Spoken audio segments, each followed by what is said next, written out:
My name is Daniel. My parents passed away in a car accident during the winter of my third year in junior high. At the time, my younger brother John was just starting elementary school, and he couldn't do much on his own. Our relatives were kind and sad for us, but none of them could take us both in. They each had their own problems, so we had no one to depend on. I had planned to go to high school, but I gave that up to take care of my brother. Instead, I started working at a construction company in the spring while my classmates were in high school. I worked hard all day, every day. It was tough, and some people thought I was working because I wasn't smart or behaved badly, which made me feel bad. But I knew taking care of John was more important. I didn't want him to feel lonely, and I wanted him to have a normal life. I worked hard every day, doing housework and helping John with his studies at night. It paid off. John grew up to be a smart and hardworking person. He went from middle school to high school, then to university, and eventually got a job. He is the pride of my life. When John went to college, one of our relatives who helped him financially said it was all because of me and my hard work. I was really proud of that. One day, John brought his girlfriend home. She was from a rich family, very polite, and seemed smart. At first, I felt like they were from different social classes, and I was nervous. We didn't have many women around the house, so I wasn't sure how to act. But she was kind to me and appreciated the way I treated her. I was proud of John for having such a wonderful girlfriend, and I wanted them to be happy together. Over time, she visited our house several times. Even though she seemed a little uncomfortable in our small house, she always acted cheerful. I was happy to see that she was getting used to it. When it was decided that John and his girlfriend would get married, I felt even prouder and happier for him.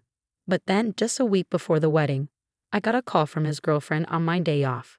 Even though we were just talking on the phone, her voice sounded very different, upset and harsh. She said, "Brother-in-law, about next week's wedding, could you not attend?" I was surprised and asked what she meant. She explained, "My family is quite well known, and I can understand John being there because he's smart and handsome, no matter his background. But someone like you, Daniel, who doesn't have much education or a strong job history, is a bit of a problem for my family. I can't put them through the embarrassment or discomfort." She was very blunt, saying she understood that we were still family, but she would rather pretend I didn't exist at all. She asked me not to come to the wedding or any family gatherings. Even though I was hurt by her words, I knew she was saying it for John's future, and I couldn't argue with that. After all, I had always tried to make decisions for his happiness. I agreed to not attend the wedding if it was better for him and her. Once I confirmed that, she seemed relieved and thanked me before hanging up with a cheerful voice. After the call, I felt exhausted. It hurt to know that someone who would soon be family thought of me this way. The most painful part was not being able to attend John's wedding. I had wanted to celebrate with our parents' pictures and the four of us as a family, but I had to face the reality that my lack of education and career had led to this situation. I had made the choice to give up on school, so in the end, I was the one holding back his new beginning. I felt like I was ruining John's big moment, and I started feeling really bad about myself. I spent the whole day feeling down and unable to focus on anything. When John came home after work, he started talking about the wedding, the reception, and their honeymoon. But because of what his girlfriend had said earlier, I couldn't think of anything to say or join in the conversation. John noticed I was quiet and asked, "Are you feeling okay?" I didn't know how to answer. I'm not good at lying, so when something's wrong, I usually just speak my mind. But I didn't want to say anything bad about his future wife. Still, I thought if he felt the same way she did, I could accept it. I could step back and not attend the wedding. After thinking about it, I decided to be honest with him, even though I was scared it might make him upset with me. I said, "Your girlfriend told me that someone like me, with a life that's not exactly something to be proud of, shouldn't attend your wedding. If you feel the same, just tell me. The last thing I want is to be a burden to you. If you don't want me there, I'll understand." John got really angry, more than I had ever seen him, and shouted, "Do you really think I would say something like that? There's no way I'd think something so cruel about the only family I have." He calmed down a bit, then after thinking for a moment, he said, "Daniel, how about not coming to the wedding, just like she said? But I want you to wait for me at home. Is that okay?" I was shocked by what he said, but then I understood what he meant. There's no need to be at a celebration where someone says awful things. Even though John told me not to come, I was still worried. I'm the only family he has, and I didn't want anything bad to happen during the family gathering. So I put on one of his suits and secretly went to the venue. But when I got there, it was very quiet. I asked one of the staff members what was going on, and they told me, "We can't start the ceremony because none of the groom's family is here yet."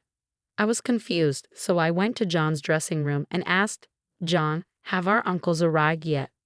"Daniel, that's right. I told them not to come." I asked, "Why did you suddenly say that?" John explained, "If I told our uncles and aunts what you were told, they'd say they're the shameful relatives who couldn't help when you needed it, so they won't come. That's why no one's here today. I just thought I'd eat the food and leave. It's a waste otherwise." I was shocked. That's outrageous. I couldn't believe it.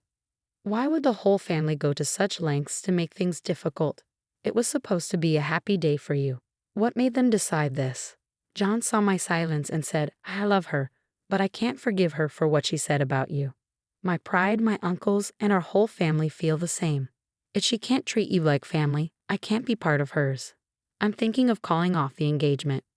Just as he finished speaking, his girlfriend walked into the room, dressed in her bridal gown. "How long are you going to keep me waiting?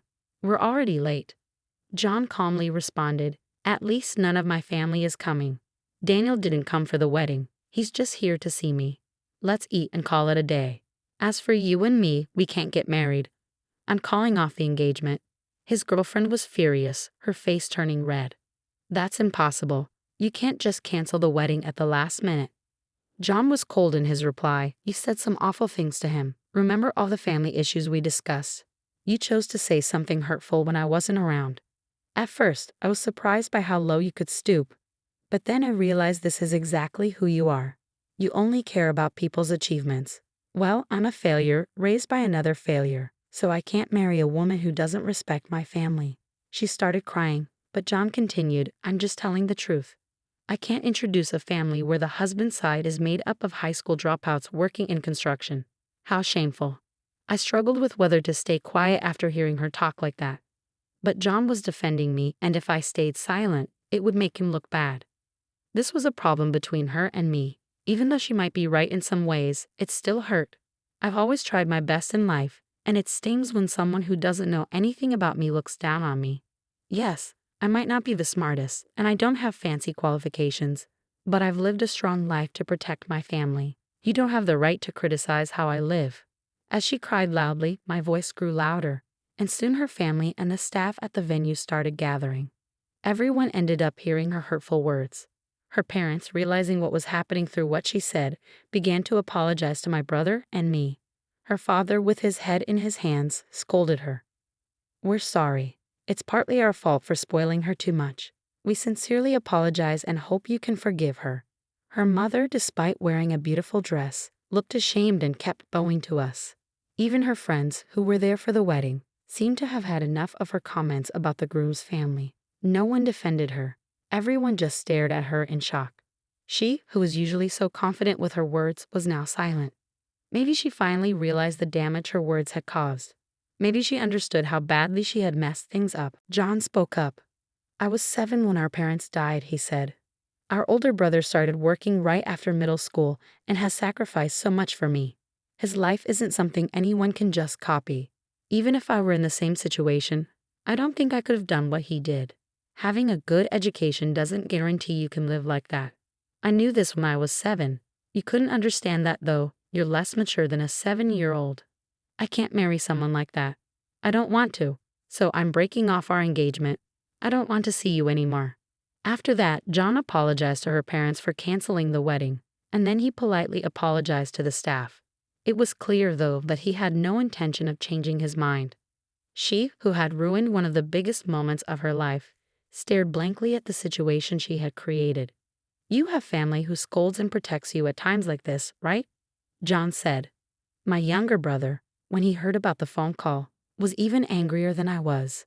While things like education and work experience are important to me, John means far more than any of those things.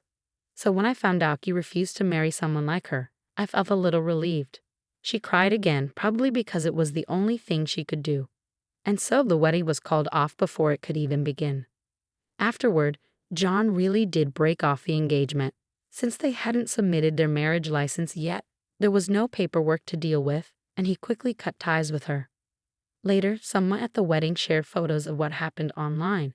It seems that because of this, she and her family lost their jobs. She probably won't be able to date or get married for a while, which is probably a good lesson for her after all the things she said. John made sure she paid for the entire cost of the wedding cancellation. After all, she caused all of this, so it's only fair. We, as the victims, don't have to worry about it. I'm really grateful to John. I don't know anyone else who would get so angry on my behalf, not just because we're family, but because he respects me as a person. Although this wasn't the ideal situation, it helped me realize just how strong our bond is as brothers. It feels like we've grown even closer. I'm really proud of John, who I raised with care, even though we lost our parents when we were young. He's become such a fine person. Because of his encouragement, I decided to start studying for my high school equivalency exam, something I had been thinking about for a while. A year later, I passed the exam and switched careers. It's a completely different field from what I was doing, but I'm enjoying learning something new. While working hard, I even got my first girlfriend. She's a woman who values me and my family. I'm planning to introduce her to John soon because I want to brag about my wonderful younger brother.